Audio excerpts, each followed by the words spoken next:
Hoje é dia de queda livre da resistência imposta pelo ar. Ou então você pode falar pura e simplesmente queda livre. No final da aula eu gostaria que você entendesse por que eu escrevi a palavra queda desse jeitinho aqui, tá bom? Dercy, quando eu tenho uma queda livre? Quando você não tem a resistência imposta pelo ar, ou então até existe, só que ela é desprezível.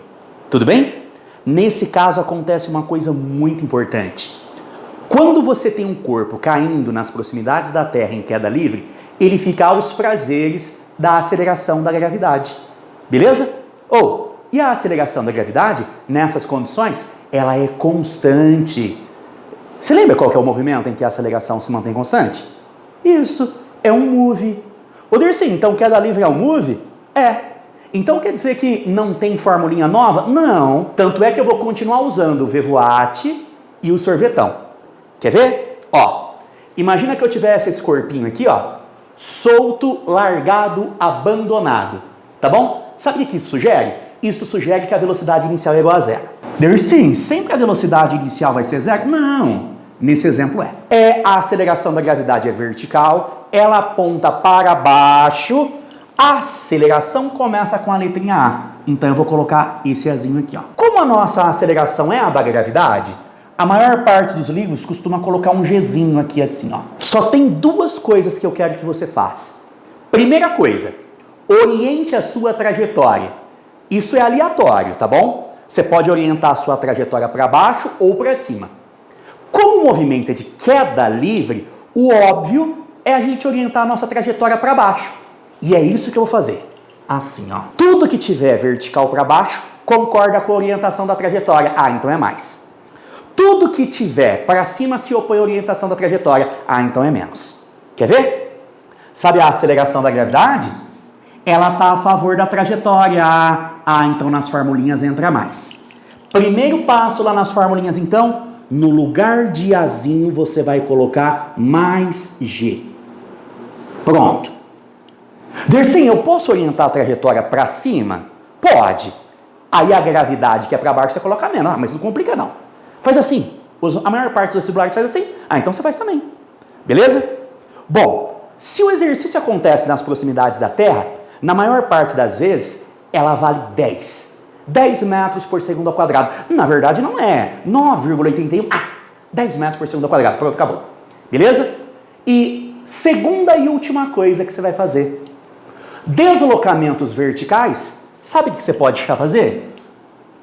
No lugar de colocar ΔS, você coloca H. Você coloca H. Você coloca H. Você coloca H. Pronto. Só isso. Dercy, sério? Sério. Só isso, só isso, só isso. Vamos ver como ficaria lá nas formulinhas? Lá vai, Se partir do repouso, a velocidade inicial é zero. Não precisa nem colocar. Bom, a aceleração é a da gravidade, G. Então o Vevoati fica GT. GT. Dercy, quero jogar GT. Vai estudar, velho.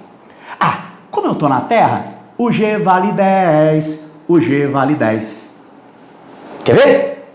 Por exemplo, se eu quiser saber a minha velocidade no instante inicial, coloca aqui, 0. 0 vezes 10, 0. A velocidade inicial é 0. Lógico, partiu do repouso. Beleza. Depois de 1 segundo de queda, vamos lá. 1 vezes 10, 10. Nossa, Dercy, que fácil. Só isso. Mais um pouquinho, mais um pouquinho, mais um pouquinho, mais um pouquinho. Depois de mais 1 segundo de queda, então já foram 2, né? Vamos lá? 2 vezes 10, 20. Nossa, Dercy, que fácil. Eu achei que queda livre fosse um negócio mó difícil. Não, de boa, gente. De boa, de boa, de boa, de boa. Vamos lá. Depois de mais 1 segundo de queda, vamos lá? Então já foram 3, né? Coloca aqui. 3 vezes 10, 30. Pronto. Como a função é do primeiro grau, o gráfico é uma reta. Você viu que a velocidade está se afastando do zero? Se a velocidade está se afastando do zero, esse é um movimento acelerado. A queda livre é um movimento acelerado. Beleza? Gente, presta atenção. Pode ser um gordinho, pode ser um magrinho, não importa a massa. Então a aceleração com que ele cai é a mesma, o tempo de queda é o mesmo, tá? Olha o preconceito com os gordinhos aí, beleza? E se eu virar para você e perguntar assim, qual foi a altura percorrida depois de 3 segundos de queda? Mó de boa, mó de boa. Sabe o que você faz? É só você calcular a área. A área desse gráfico dá o ΔS. Só que o ΔS é equivalente à altura. Partiu? Base 3. Altura 30. Divide por 2 porque é triangulinho. Então a altura dá 45 metros. 3 vezes 30, 90. 90 dividido por 2, 45 metros. Pronto. Essa é a altura percorrida após 3 segundos de queda. Beleza?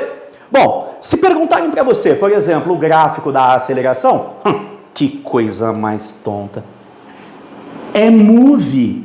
O tempo passa, o tempo voa, a aceleração continua numa boa. Pronto, só isso. Ô, Dercy, tem outro jeito de calcular a altura? Tem, através do sorvetão. Através do sorvetão. Quer ver? O ΔS é equivalente à altura percorrida. No meu exemplo, partiu do repouso. Já que partiu do repouso, a velocidade inicial é 0. 0 vezes qualquer coisa acaba dando 0. Aí você faz assim, A aceleração é a da gravidade. Então, no lugar do Azinho, eu coloco G de gravidade.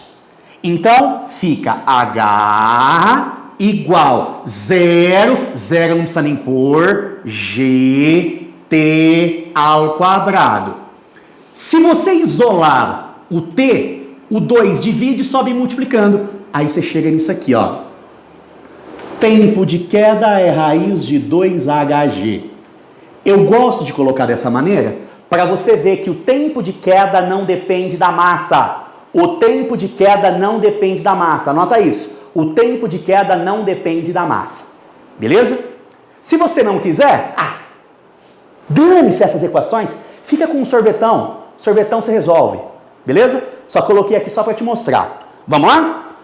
Tô na Terra, a gravidade é 10. 10 por 2 dá 5. Então fica 5t². Vamos construir o gráfico? Esse H na queda livre significa a altura percorrida, tá? Então fica assim, Quando sai da minha mão? Quando sai da minha mão é o instante inicial. Instante inicial é 0. 0 ao quadrado, 0. 0 vezes 5 é 0. Então não percorri altura nenhuma ainda. Depois de 1 segundo, coloca tempo igual a 1. 1 ao quadrado, 1. 1 vezes 5, 5. No instante, 2 segundos. Coloca o 2 aqui, 2 ao quadrado, 4. 4 vezes 5, 20. De novo, 3 segundos. 3 ao quadrado, 9. Vezes 5, 45. Pronto. Você percebeu que essa daí é uma função do segundo grau. Função do segundo grau. Função do segundo grau. Então o gráfico é uma parábola, tá bom? Teve um carinha chamado Galileu que ele percebeu uma coisa que você pode aplicar em queda livre e em qualquer outro muro.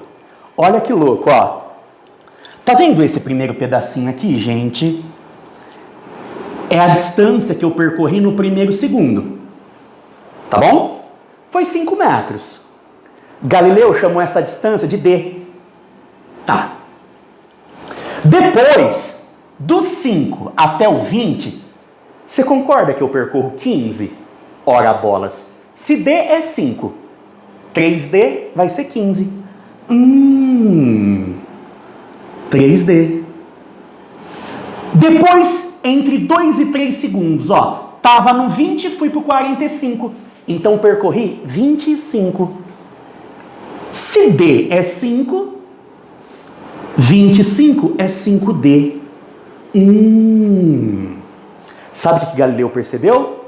Ó, isso aqui é como se fosse 1D, 3D, 5D, 7D, 9D, 11D, 13D.